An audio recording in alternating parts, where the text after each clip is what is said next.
Thanks, Jay. Welcome, Tommy. I'm Randy. I'm an alcoholic. Randy. And really grateful to be here today, Saturday, beautiful Saturday. The reason that I'm here is because I have a disease called alcoholism. And I haven't drank alcohol for a very long time, but I still have the disease. It centers in my mind. And the way that the disease affects me is that I have an unsatisfiable, fault-finding, opinionated mind. And that mind is always in a hurry. It has an infantile ego, and it's always in a hurry, and it's easily frustrated, and it can't stand the word no. And so in the day that I'm in with that kind of a mind, I have a very hard time forming a true partnership with another human being a man amongst men, or a man amongst men and women, or just functioning in the day that I'm in, because I have a mind that's terminally unsatisfied and unsatisfiable. Even when I get exactly what I want in the day that I'm in, my mind changes the rules. It says, that's good. We need that plus this. So it's a character. You know, one of my mentors said that alcoholics are takers. We're takers. We're always looking for what we can get out of life, out of every experience. I go to a meeting to get. I go to work to get. Everything is to get. And I'm a taker. And what Alcoholics Anonymous, the way of life of Alcoholics Anonymous teaches me to be a giver. Step 7 is where that starts to happen, where I humbly ask him to remove my shortcomings, where I fall short of being the man that God wants me to be in the day that I'm in. That's what I'm falling short of. And as a taker, I'm always falling short of that, because my understanding of my higher power is that it's all giving, all loving, all knowing, all knowledge, all power comes from that higher power. So I don't need anything. If I'm connected to my higher power, everything I need is being given to me in the day that I'm in. So there's nothing that I need to take from anybody else or from any situation, because that power that is all power and all knowledge is giving me all power and all knowledge right now in this moment.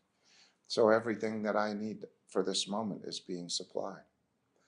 So we've read the Tebow papers. We read the Surrender versus Compliance, and we read Ego Factors in Surrender, and now we're reading 60 to 63, as that's where we're at in this part of the step study. This is a step study group. It's sort of a step study group, but studying for how to do the steps today, right now, not how to do them so I can be better some other day, but right now. And so we've been reading 60 to 63, and the last paragraph we read last week was the one that Steve just read, that ends with, I have to have God's help. I cannot get rid of my selfishness and my self-centeredness on my own power. I cannot live up to my moral and philosophical convictions galore on my own power. If it's going to happen, I'm going to have God's help. And that is the end of step 1. At the end of step 1, I realize that I have to have God's help, because I can't live to good purpose with my mind on my own resources. I can't have the kind of life that I need to be sober. On my own resources, I am restless, irritable, and discontent at the end of the day, or right now, all the time. And so I have to have God's help. So the next paragraph, we'll read the next paragraph, and then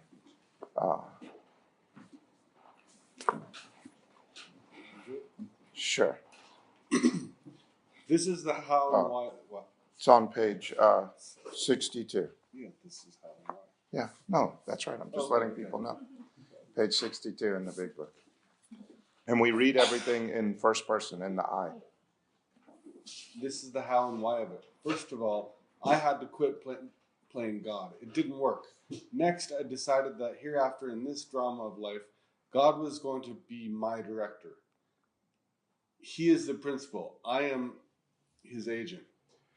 He is the Father, and I am his child.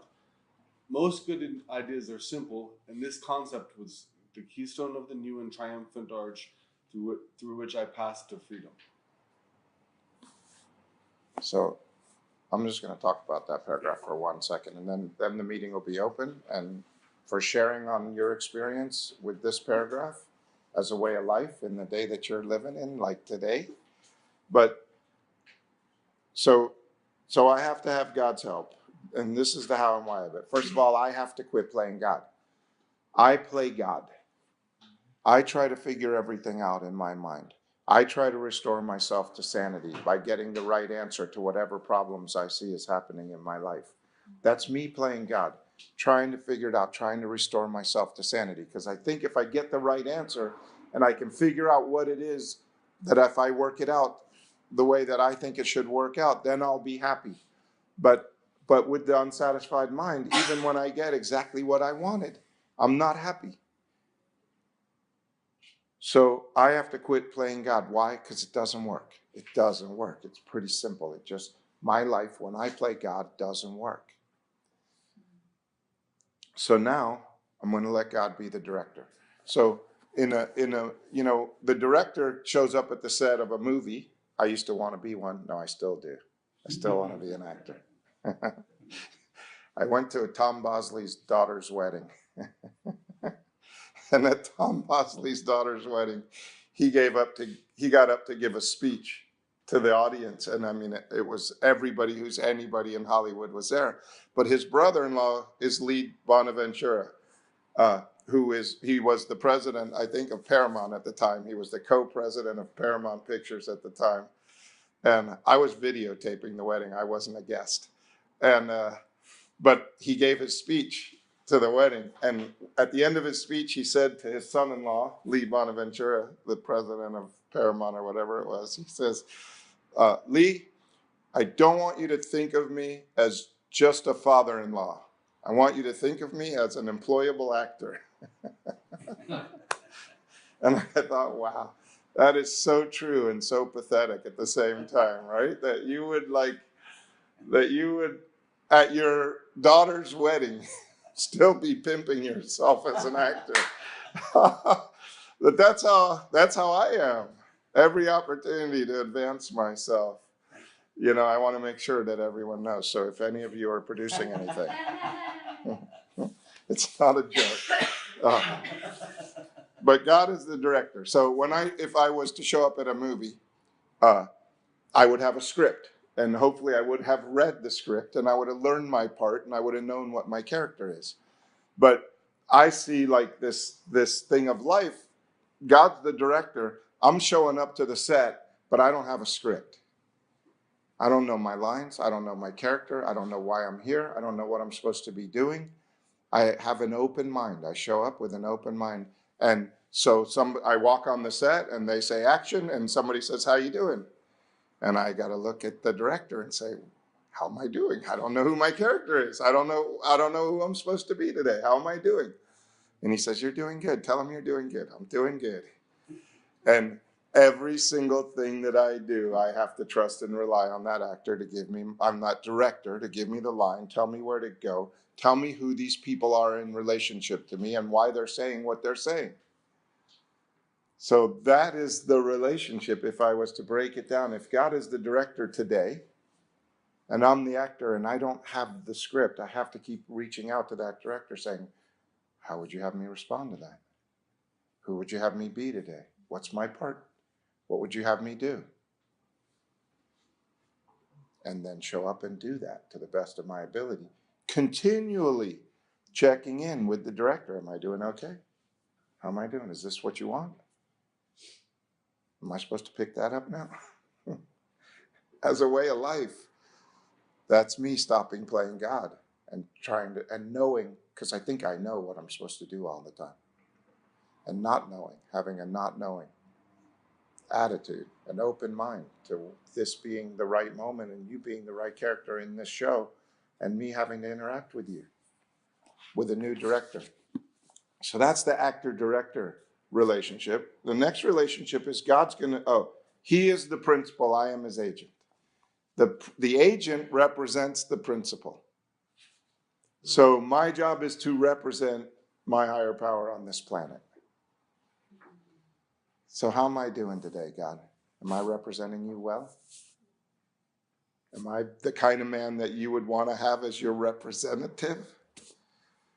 Or am I a selfish, self-centered, egotistical maniac trying to get all the pleasures I can out of life with no regard to anybody else and anything else? So that's the second relationship. And then the third one is father and son. In a father-son relationship, or father-daughter, or a parent-child relationship, the parent provides everything that the child needs. A good parent.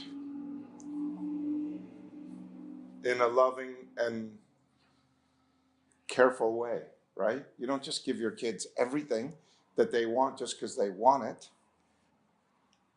But when my daughter is appreciative of what she's getting, I want to give her more. When there's gratitude involved, I'll give her everything. When she's unsatisfiable and she's just taking and taking and taking and there's no gratitude, I get tired of giving. And I'm human. I'm not comparing myself to God. But I'm in the father-daughter relationship, I have that experience and I think, wow. So I believe that my higher power, if it is my father, wants me to have everything. And the more gratitude I have, the more I'm open to being open to having more. And the less gratitude I have, the more closed off I am from that flow happening. So most good ideas are simple. Every one of these is simple, right? I can wrap my mind around the actor-director scenario and the principle and the age, and I can look at my life at any time and go, wow, how am I representing my higher power today? Am I being the man that I think my higher power wants me to be? Or am I doing whatever the hell I want? So that's my take on this paragraph as a way of life in the day that I'm in going forward, right? Am I making an effort to connect with the director? Am I being an agent? And am I being a grateful son? So the meeting's now open. If you'd like to talk about your experience with that, please share it. If you have a question, ask a question. Thank you for letting me share.